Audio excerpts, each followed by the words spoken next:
Welcome back guys to this channel. In this video I'll show you how to recover deleted messages on Messenger. So go to Facebook first and then click your profile on the upper right corner.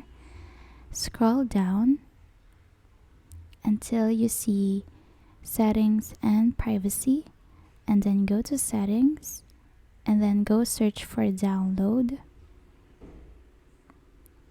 and then click this download profile information.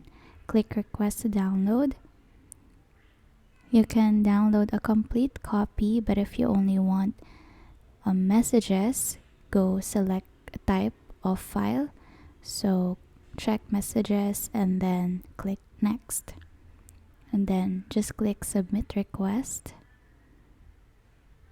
and then you will receive the file already on your email. And that's how you recover deleted messages on Messenger. Thank you so much guys for watching. Please do like and subscribe.